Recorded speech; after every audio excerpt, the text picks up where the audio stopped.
यदि लोगों से पूछा जाए कि वह जीवन में सबसे अच्छा काम क्या करना चाहते हैं, तो लगभग सभी प्रतिक्रियाएं उनके परिवार के भौतिक इच्छाओं की संतुष्टि के लिए भौतिक सुविधाओं के विस्तार के इर्द गिर्द घूमेंगी। बहुत से लोग मोटी रोजगार, अत्यधिक सौंदर्य, महान शक्ति, जबरदस्त प्रसिद्धि आदि पाने की आकांक्षा रखते हैं। यह सब अहंकार केंद्रित है। लोग यह मानने लगे हैं कि एक सफल जीवन जीने के लिए इस भौतिकवादी, स्वार्थी और आत्मकेंद्रित दुनिया में ढेर सारा भौतिक साधनों को संग्रह करना जरूरी है। व्यावहारिक दृष्टि से इंद्रियों की सुख की कल्पना मात्र एक भ्रम है।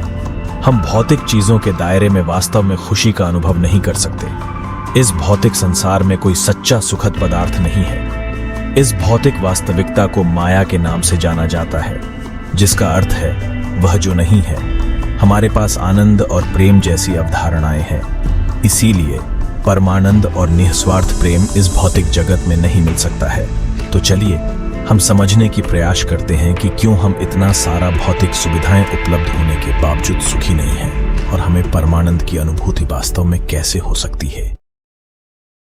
आध्यात्मिक संसार हमारे भौतिक संसार में भ्रष्ट तरीके से परिलक्षित होता है। ईश्वर का राज्य आध्यात्मिक क्षेत्र है, वह स्थान जहां ईश्वर अपने भक्तों के साथ रहते हैं। आध्यात्मिक क्षेत्र में सच्चा आनंद है। उदाहरण स्वरूप, एक आम के पेड़ का जो प्रतिबिंब एक सरोवर के पानी में झलकता है, उसका आनंद नहीं लिया जा सकता।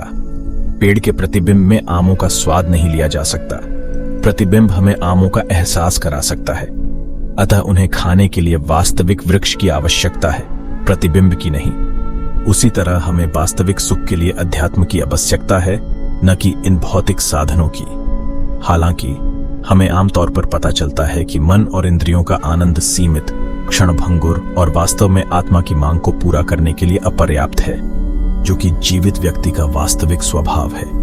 हम यह शरीर नहीं आत्मा है और भगवान के शाश्वत अंश है।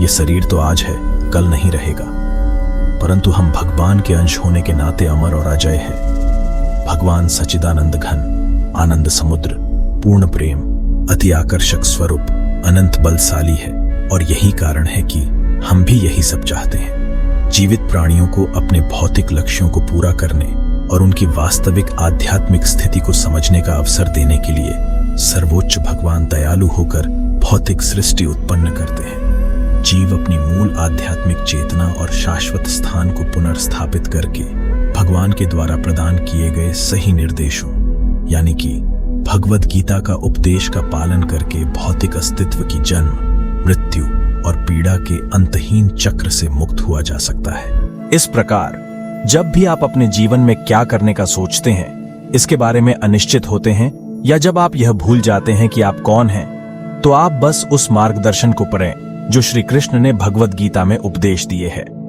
भौतिक सृजन का उद्देश्य जीवित प्राणियों को आध्यात्मिक विकास के माध्यम से परम मुक्ति की ओर बढ़ने या फिर उनकी भौतिक और शारीरिक लालसाओं का पालन करने और आनंद की क्षणिक भावना पैदा करने का विकल्प प्रदान करना है। हर किसी को कोई भी विकल्प चुनने की स्वतंत्रता है। हालांकि जानवरों की प्रजातियों में भी कोई अस्थायी सुख जैसे संभोग, खाना खाना, किसी खतरे से बचाव करना आदि का अनुभव होता है, जो हम सभी मनुष्य के रूप में भी करते हैं। अब आप खुद से पूछें कि मनुष्य होते हुए भी अगर आप भी वही सब कर रहे हैं जो कि बाकी सब जीव भी कर रहे हैं, तो जानवरों और मनुष्यों में अंतर कहाँ है? इसलिए आत्म साक्षात्कार के विकास में योगदान देना मानव जीवन का सर्वोच्च उपयोग है, जो पशु प्रजातियों में नहीं है। यही बहुत बड़ी कारण है कि मानव योनि अन्य सभी प्रजातियों में सबसे महान योनि है, क्योंकि इसी के सहायता से हम आत्म साक्षात्कार के मार्ग पर चल सकते हैं और अपना स्वरूप को समझकर इस दुख भरी भौतिक संसार के बारंबार जन्म मृत्यु के चक्र से मुक्त हो सकेंगे। हमारे सर्वोत्तम प्रयासों के बावजूद हम सभी का भाग्य हमेशा नौकरों के रूप में जीना तय है। हम सेवा के अलावा कुछ नहीं कर सकते। हमारा स्वभाव ऐसा ही है। यहां तक कि दुनिया के कथित सबसे महान व्यक्ति को देखा जाए तो वह किसी बड़ी कंपनी में नौकर यानी कि नौकरी करना या लोगों की सेवा करता हुआ पाया जा सकता है। किसी देश का राष्ट्रपति अपने देशवासियों का सेवक होता है और यदि देशवासी उसके कामकाज से असंतुष्ट हैं तो वे उसे पद से हटा देंगे। अगर हम आम लोगों की बात करें तो वे जानवरों, कुत्ते, बिल्ली आदि।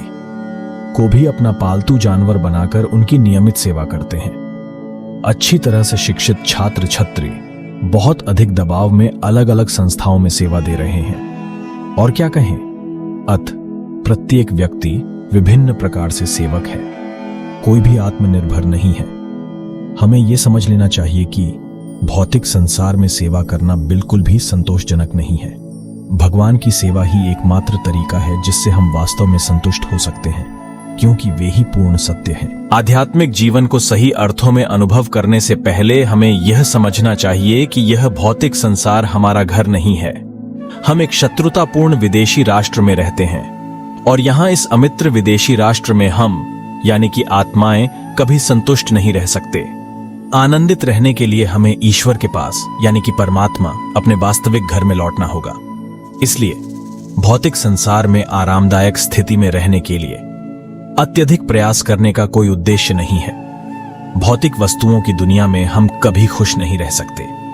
आप खुद से ही पूछ लो कि क्या आपकी तरह तरह की प्रयासों के बाद आपकी सारी इच्छाएं पूर्ण हो गई हैं और कुछ नहीं चाहिए?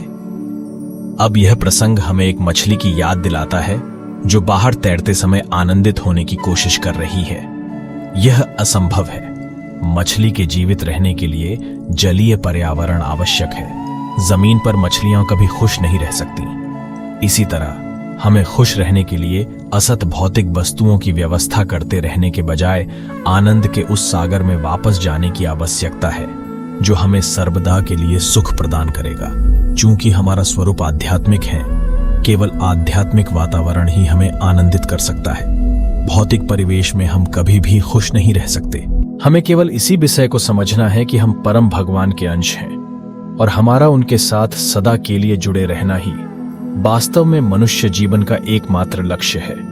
जब कोई व्यक्ति आत्मा की शुद्ध भाव तक पहुंचता है, जो सर्वोच्च अस्तित्व के प्रति भक्तिपूर्ण सेवा है, तो उसने अपनी मनुष्य जीवन को सफल बना दिया है। हालांकि जब हम भौतिक शरीर में कैद होते हैं और भौतिकवादी चेतना रखते हैं, तो हमारी इच्छाएं, वासना, क्रोध, लालच और मूर्खता से दूषित हो जाती हैं। हमारा मानना है कि अस्तित्व का अंतिम उद्देश्य मन और शरीर को खुशी देना है। हमारा मानना है कि अगर हम अपनी सभी शारीरिक और मानसिक जरूरतें पूरी कर लें तो हम कुल मिलाकर अधिक खुश रहेंगे।